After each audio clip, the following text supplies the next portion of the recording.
promise I'ma do what's right. Open eyes, see the sign, now I give it all I got. This is not what you think, this is nowhere near. What's going on, my people? Welcome back to Raw and Uncut. More importantly, and I can't believe I'm ready to say this, but welcome to my official TNA Slammiversary 2016 review. Or should I say welcome to my first ever official TNA review, because I haven't reviewed anything outside of WWE besides Lucha Underground on this channel. Lucha Underground, I've only reviewed that maybe twice or 3 times. I don't even know how many times I reviewed that show, but I plan on watching it more often because it's getting a lot of positive feedback, and you know, I watch it from time to time. I'm a casual viewer, and you know, watching Lucha Underground, I'm just excited.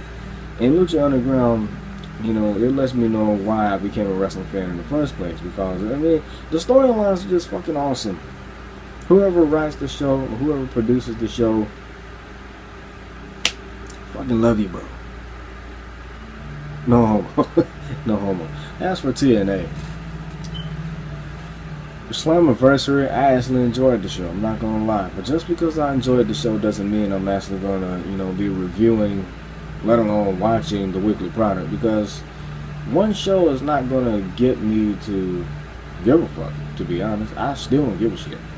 You know, I fell out of TNA. I fell out of it. I fell out of it back in 2010 when they was doing the 10-10-10 shit with Abyss and RVD. Now that was the last time I truly cared. When Hulk Hogan came in, that killed it for me, because I was never a fan of Hulk Hogan, and you know, I heard he was coming into the company, and I said, please no. And then he came in. I said, fuck, I ain't gonna kill something that I enjoyed watching since 2004, fam. 6 years of pure greatness, and in 2011 he came and fucked that all up. I said, fuck. You know, and then Mick Foley came in, which made it worse. You know, and at the time it was known as TNA Impact. You know, or TNA Cross the Line. That's when it was the shit. As soon as they turned it into Impact Wrestling, that's when they fucked it all up, because they turned it into a second WWE SmackDown, because it looked just like it. You know, white and blue. I just didn't give a shit. Last time I actually watched TNA was back like 2 years ago when he was doing the New York tapings. You know, the hardcore shows at the Bingo Hall, I believe, in New York.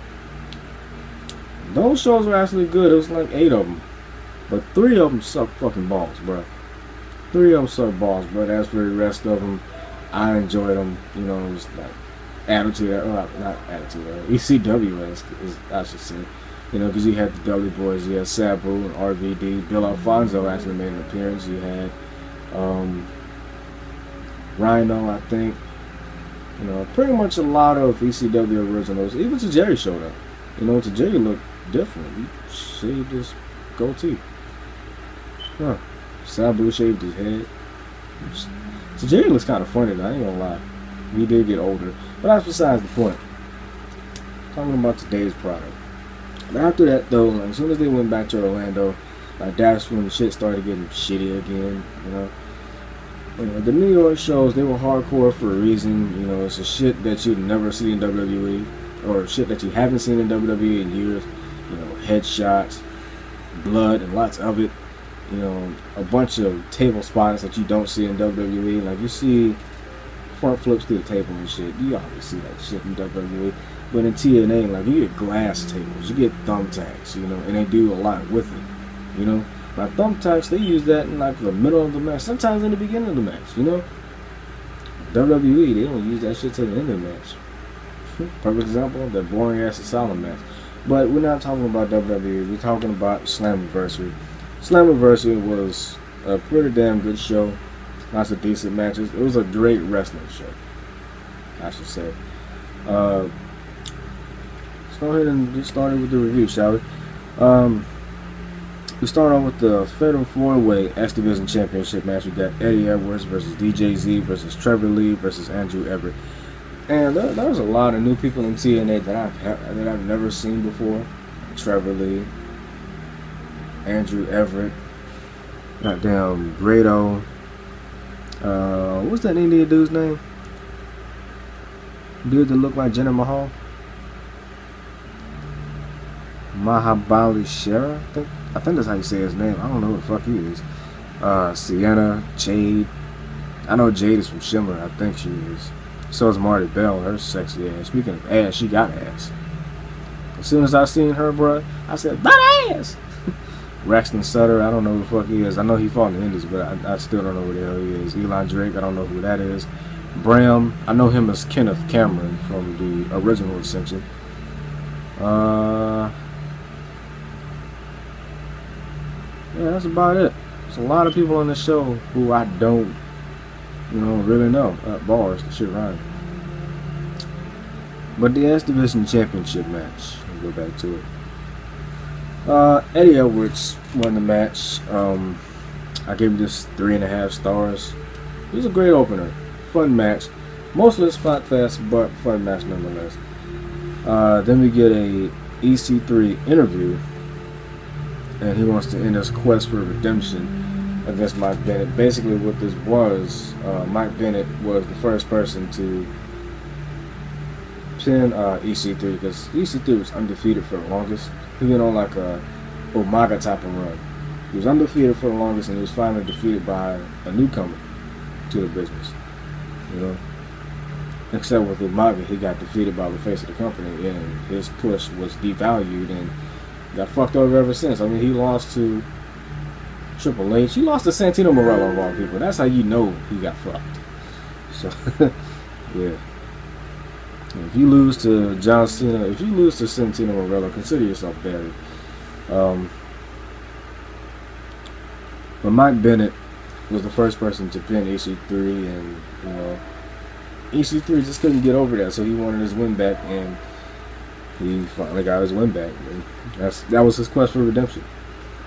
One thing I want to add, about these interviews, there was a lot of interviews, and they all were top-notch film. And I love the fact that when people cut promos in TNA, they get, more freedom in TNA than they do in WWE. WWE, all these promos are scripted up the fucking ass. You can tell. Enzo, not so scripted, because I think he mentioned that he writes some of his,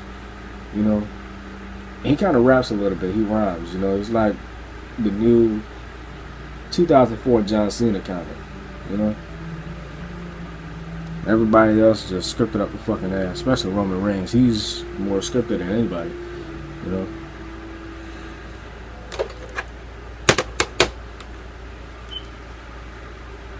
And then we get a flashback. Fucking notifications. Get a flashback from Slammiversary 2012, where Sting is being inducted into the Hall of Fame. Later on in the night, we got a flashback from Slammiversary 2013 or 14, whatever one it was, where Kurt Angle got inducted. Basically, they're promoting the next episode of Impact. Where they're going to announce the next inductee into the Hall of Fame. Like, I give a shit. TNA's Hall of Fame don't mean a damn thing to me. WWE Hall of Fame is like the best professional wrestling Hall of Fame there is right now. TNA doesn't mean shit. I'm sorry, but it's true. Next, we got the Tribunal, formerly known as the Legionnaires from NXT. Pretty sure some of y'all remember them. Basile and Baraka, formerly known as Sylvester Lefort, and Baron Dash, formerly known as Marcus Lee. Sylvester Lefort, or Basile and Baraka, I gotta remember his name, finally shaved his goddamn head off. Hair off, goddamn it. After that match that they had at, what was it, NXT Arrival, or was it TakeOver? I think it was TakeOver. Yeah, I think it was TakeOver. It was either TakeOver or TakeOver. Yeah, it was TakeOver, the first one. No, it wasn't. It was Arrival.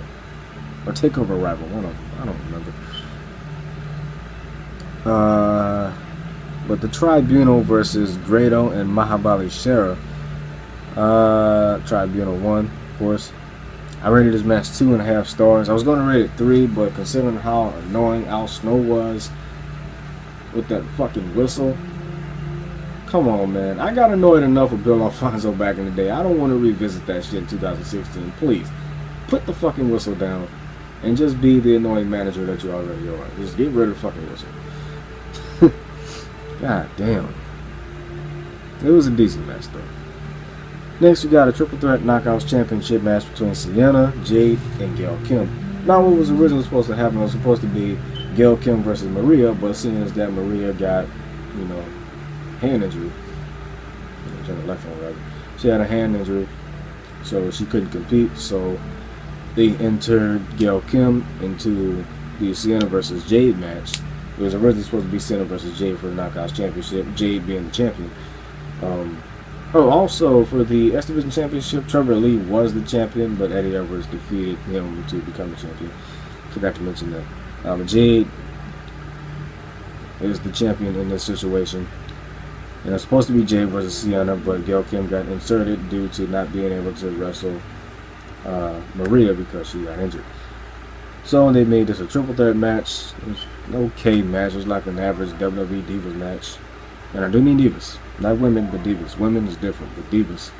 Average divas match that you see on, SmackDown or some shit. Right here is my analysis. I said, okay, match could have been better. It was originally supposed to be Gail Kim versus Maria and Sienna versus Jade for the Knockouts title, but due to Maria's injury, Gail Kim was inserted into the Knockouts Championship match. And at the end of the match, Marty Bell turns heel and attacks Jade while the ref was distracted, and Sienna went for the pin and wins the Knockouts Championship. Like I said, when I first seen Marty Bell, I said, "Badass!" And the best thing about her is that she's Dominican. She's Dominican, fam. She's Dominican, and I love Dominican women. Love them. I love Caribbean women in general. I'm with a Caribbean woman right now. She's from Jamaica. She's from Jamaica, but she doesn't live there. I don't think she's ever lived there. She's born in Baltimore, but she's from Jamaica. But that's besides the point, though. Next, we got a Bobby Lashley interview. I don't really give a shit about Bobby Lashley anymore. After he left WWE, I kind of said, fuck him, because, why care about him now? And besides, they don't even call him Bobby Lashley anymore. They call him Lashley. They dropped Bobby from his name because Bobby Roode was in the company, and you don't want to have two Bobbies. Kind of like what they're doing with Big Cass right now. They don't want to call him Big Cass because you have Big E. Fuck out of here, man. Stupid. Just let him be him. Stop changing the fucking names, yo. Let them choose their own wrestling name. Give them more freedom. There's too many restrictions in the business right now. After that interview, we got James Storm versus Braxton Sutter. Right after that interview, got Braxton Sutter, coming into the building while James Storm is, I don't know if he was practicing a promo or, he was taping one for the TNA's YouTube channel. I don't fucking know. They talk to each other, and then we have Eli Drake. Oh, that's not the match. Oh, man, that part was taped, actually. Yeah, it was, because right after he had James Storm come out. I love his theme song, by the way. But, we got James Storm versus Braxton Sutter. Before the match even happened, James Storm cut a beautiful ass promo. It's why I love, I don't like TNA, but I love the fact that they give them freedom to cut promos. They're scripted, but they're not all the way scripted. They let them put their little flavor on it, But you got James Storm versus Braxton Sutter. James Storm defeats Braxton Sutter with he went for the code breaker first, then he hit the last call super kick. Rated this match 2.5 stars. Good match. It's just a match between two guys wrestling out of respect, basically. Now, I would have rated this 3 stars if Sutter actually turned heel. Because I watched JD's review as well as Joe Cronin's review before recording this, and I agree with JD. Sutter could have got some heat, because after the match they drank beer together. But what could have happened was, like, right when James Storm turned his head, Sutter could have took the beer bottle and just cracked it over James Storm's skull, and you could have got your feud right there. You could have gave Sutter heel heat, and he would have been over as fuck, man. So that would have been good, but they didn't do it, of course. They might do it, in the next episode. I don't know. I ain't watching it, but it would have been good to see at Slammiversary. Next, we got Eli Jake, really, fam? Eli Drake interview. And he's great on the fucking mic. I think he was cutting a promo on Bram, right? Yeah, about the King of the Mountain Championship. I don't really give a shit. We got the King of the Mountain Championship match. We got Eli Drake versus Bram. Eli Drake defeated Brown with a fucking clothesline, fam. I was gonna rate this match 2.5 stars, but it was a pretty damn good match. I'm not gonna lie, it was a hard hitting match, so I couldn't help but rate it 3 stars. But I just spit. I know y'all saw that. I couldn't help but rate it 3 stars. But it was a good match, bad finish. Like, how do you finish off somebody with a clothesline? JBL's not included because he did the clothesline for me out, and the way he did it was fucking devastating. And he could have finished somebody off with that. And he was a big guy, 6'6", 270 pounds. Of course he's gonna finish somebody off with a clothesline. But Eli Drake is only like 230 pounds, maybe even less than that. And he's like 6'3", 6'2". You can't finish nobody off with a clothesline, lean that much, and being that short. Come on now. He needs a new finisher.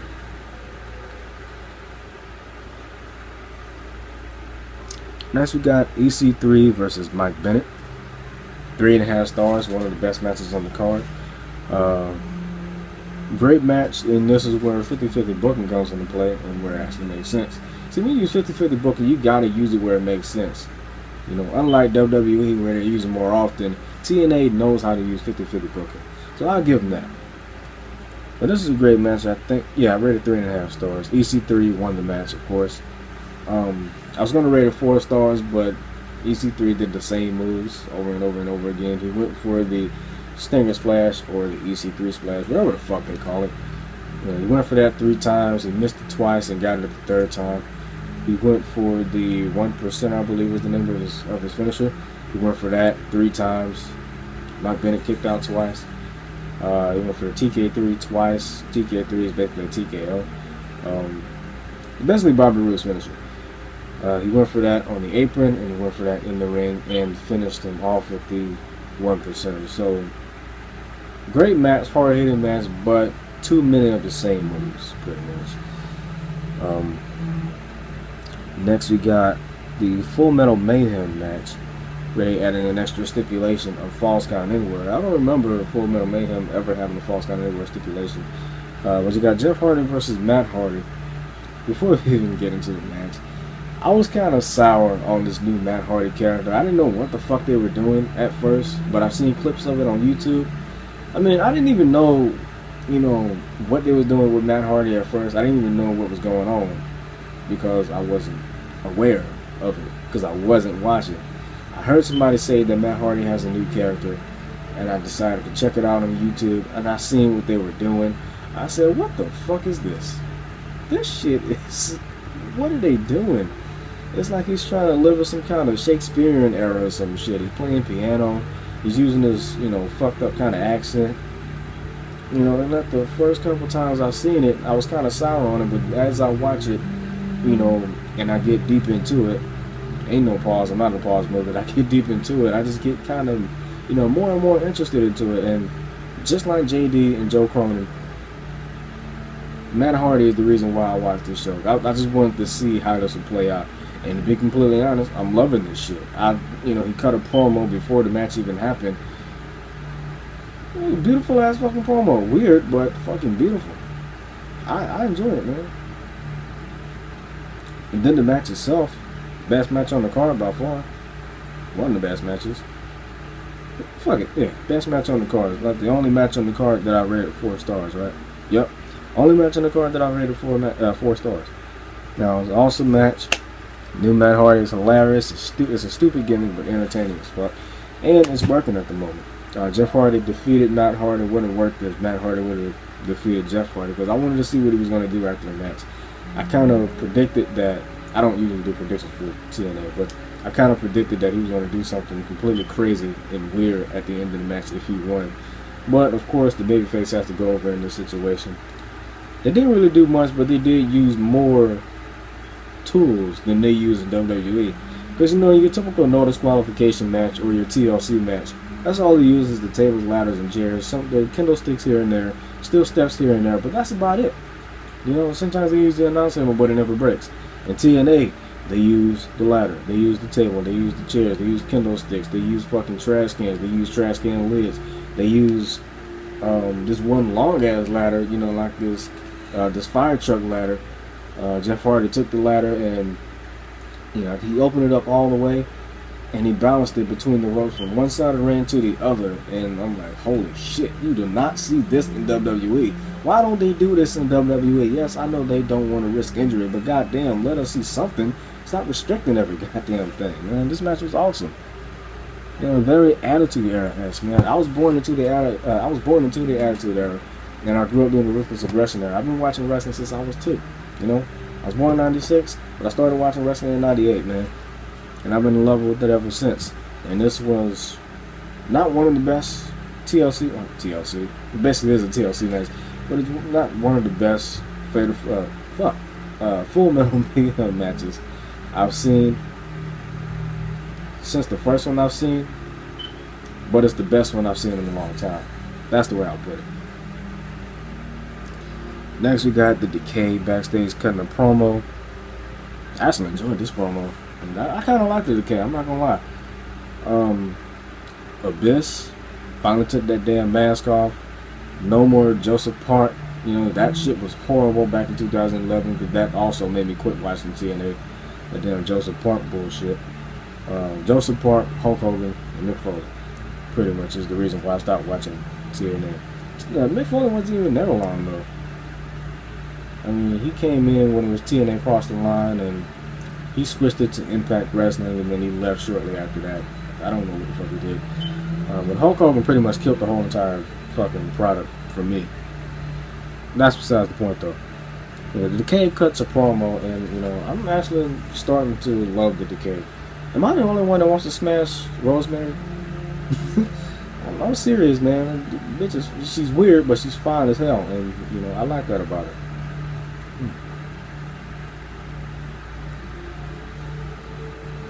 But you got the Decay versus the Bromans. I don't know why, but somebody compared the Bromans to the Hype Bros in NXT. I haven't been following NXT, but I know for a fact that the Bromans were a thing before the Hype Bros. The Hype Bros weren't created until earlier this year, or maybe late last year. The Bromans has been a thing since 2013, I believe, 2014. You know, when it was Robbie E, Jesse Goddard, and DJ Z. I guess he doesn't go by Zima Ion anymore, does he? Well, yeah, it was Robbie E, Jesse Goddard, and DJ Z. DJ Z is apparently a face now. A lot of shit has changed since I stopped watching. Jade is also a face. You know, I took a gander a couple times, and I saw that she was a heel. It was her, Marty Bell, and Velvet Sky. Velvet Sky is no longer in TNA. So now they're on their own. Marty Bell is a heel. She attacked Jade. Jade, of course, is a face. Who else is a face? EC3 is a face. Who else? Matt Hardy's a heel. Mike Bennett's a heel, of course. Eli Drake, Bram. I don't even know who the hell is the face. You know, people were booing, so it went from a face versus face match to a heel versus heel match. I don't know what the fuck is going on. Let's see. The Tribunal,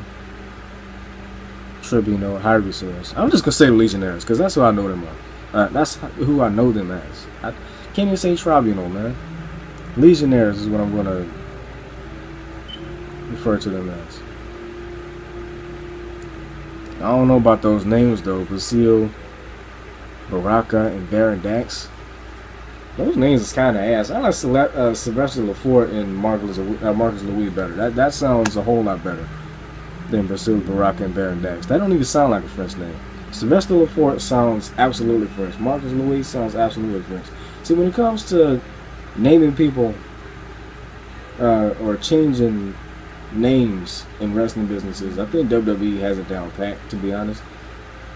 Except for some wrestlers like Brodus Clay. But then again, Brodus Clay is a better name than Tyrus. That name is horrible.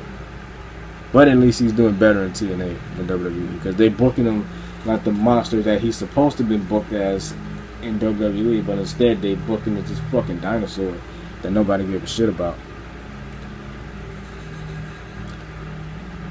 But anyway,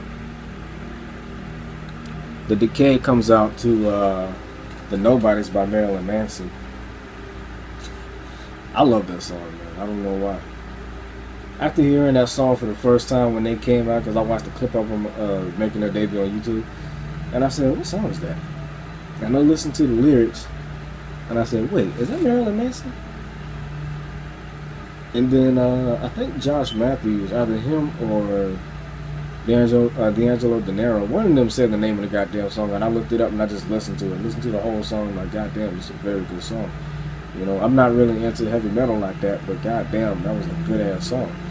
You know, I'm more into like soft rock. You know, I'm not that much into rock. You know, I listen to bands like Green Day and fucking Creed and you know, pretty much all the bands that you hear, you know, constantly in WWE and shit. Nickelback, that's what their name was. I was about to say Chad Kroger. I'm thinking of the goddamn lead singer's name. I forgot the name Nickelback. I haven't listened to them in a while. The goddamn Green Day, Nickelback, Creed. What's another band? Man, there's so many bands. I keep forgetting their fucking names. Evanescence is one of my favorites. Because I started listening to rap because I started to fall out of it with hip hop because of how bad it was. Or how bad it is. I've been listening to a lot more rock and reggae and country lately, you know, and old school R&B, old school hip hop. But anyway, that's beside the point. This is a decent match though. Like I said, I would definitely smash Rose, man. I don't give a fuck how weird she is. Let's see this, man. I rated this match 2.5 stars.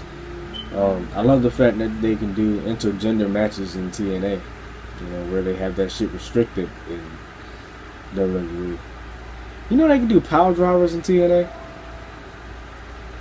I thought that move was banned in TNA. I mean, it is banned in WWE. They haven't done it in a while in TNA. I guess because of Eric Young, they let them do power drivers. I don't know. I think he brought it back. I just can't wait to see him in NXT. Even though he already debuted, but still. Anyway, after that match, and I also used Green Mist as well, and obviously the Great Muta. Next we got, speaking of the Great Muta, that was the other thing, you know, about those New York shows. It was too much of a Great Muta. You know, it's like they overexposed him, you know. And they had him, they had Manic, a new version of Manic. They could have just left him the way he already was. I mean, the new Manic is kind of ass, if you ask me. T Great Uno, I'd rather see him in the NXT, to be honest. It is what it is. Next you got a Drew Galloway interview. He's great on the fucking mic. And he excels way better in NXT than he ever did in WWE. I mean, they stuck him in 3B for God's sakes. You know? And then this match itself between him and Bobby Lashley, especially with this stipulation, it proves that WWE knows that he fucked up when it comes to, you know, just straight up burying, you know, Drew McIntyre and Heath Slater and Jinder Mahal. I think Jinder Mahal was the first person to leave, wasn't he? I think he was. I think he might be the next to join TNA. God damn, is Drew McIntyre the shit in TNA. He's booked the way he's supposed to be booked. Like, the way he was booked in ICW is the same way he's being booked in TNA. Even though he lost this match, he still looked great in defeat. You know, even though it maybe wasn't the right call. I don't know, man. Bobby Lashley is the champion. Don't really like it, man. Yeah. I mean, we had enough of him as champion last year. It was kind of a boring ass reign. Just further let me know that TNA is sinking. Didn't really enjoy him as champion. Bobby Lashley versus Drew McIntyre, or the Destroyer Lashley, as they call him now. This was a great match, though. Rated this match 3.5 stars. Great storytelling. Vince really fucked up with Drew McIntyre. Now it's Drew Galloway. He's fucking awesome. He's using his real name. They're letting him be himself. Thank you, TNA. Even though I hate your fucking guts, you're actually letting these wrestlers be themselves. Mike Bennett is being himself. You know, Drew Galloway is being himself. Bobby Lashley is being himself. Who else is on here?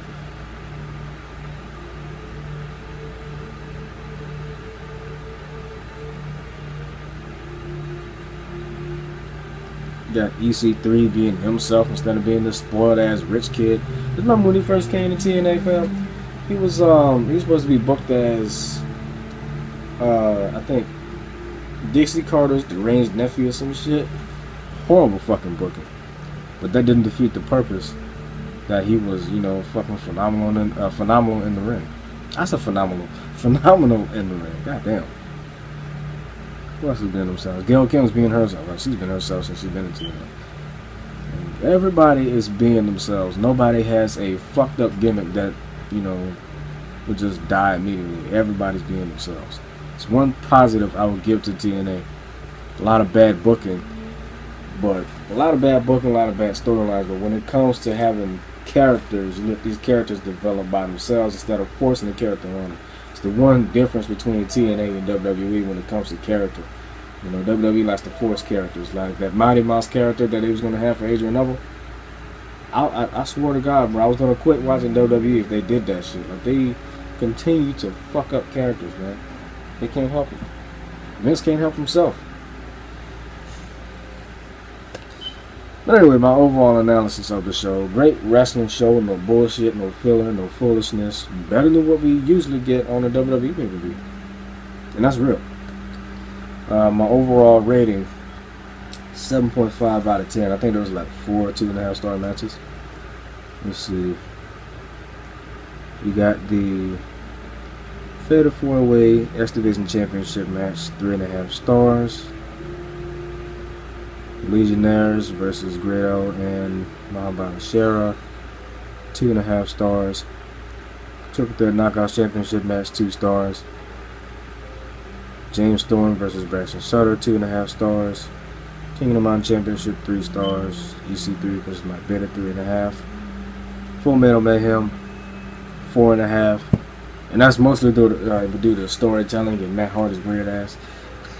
Dude is hilarious, man. The fucking gray hair, man. The gray hair, the gray beard. Fuck is this dude into, man? God damn. This is why we love Matt Hardy, man. And basically the whole story behind that is that, you know, of the two Hardys, Jeff Hardy was considered as the best Hardy because he was death-defying and he did some shit that no other person would do. You know, Matt Hardy was always seen as a second. But Matt Hardy wants to change that by berating and deleting Jeff Hardy, deleting the other Hardy, because he wants to be known as the only Hardy. You know, so I like that storytelling. It's one thing that we rarely get in WWE nowadays. It's fucking storytelling. I rated that 4 stars. The Decay versus Bromance, 2.5, and then the World Championship, 3.5. World Championship, the stipulation for that was tap out or knockout. No pinfalls, basically MMA rules, pretty much. So tap out or knockout. Or knockout. What is it? I think it was knockout or TKO. I think TKO is technical knockout, right? Technical knockout meaning you don't answer the 10 count or some shit. I don't know. I haven't watched UFC in years, fam. It's been about 10 years. But anyway, that being said, great show, great wrestling show. I enjoyed it. My bad. Fucking alarm. I always set that shit for 12 for me to get up because I don't like to sleep all goddamn day. I'm trying to get back on track. But anyway, I'm going to wrap this up like a condom. Like I said, I enjoyed the show, but that doesn't mean that I'm going to watch TNA and review it on a not a day-to-day basis. Fuck am I saying? On a weekly basis. You know, it's going to be a long time for me to get back into TNA. You know, the product is still shitty. The storylines are still shit.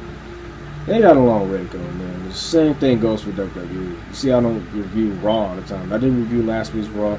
I think I reviewed Raw before last, but I didn't review last week's Raw because of how shitty it was. Boring as Raw. Stayed up all night the night before, and I stayed up that same night just to watch Raw, and it was so boring. I thought the shit was going to put me to sleep, but it didn't. It's kind of ironic. I thought I would have been asleep by 9 at least. I didn't go to sleep till like 2 in the morning. Although I did watch SmackDown this week, though. SmackDown was 10 times better than what Raw was. Not a lot of promos, just a lot of wrestling. And that's what we love on these shows, is a lot of wrestling. Fuck all these promos. I don't care about the promos. You know, you can cut a promo, but let it be less than 10 minutes, you know. 20 minutes is too goddamn long, and that puts me to sleep fucking easily, you know. That's one thing they need to change on Monday Night Raw is, you know, every time they start a show, it's always a fucking promo. Start off the show with a match, man. You know, start off the show with a tournament, battle royal, tag team match, something. Always start off the show with a promo. But anyway, I'll see y'all in the next video. Actually, Money in the Bank is this Sunday, right? Yeah, and I made a promise that I was going to review every go-home show, no matter how good or bad the show is. Yeah, I'll see y'all later tonight in my Monday Night Raw review. I'm going to go ahead and edit this.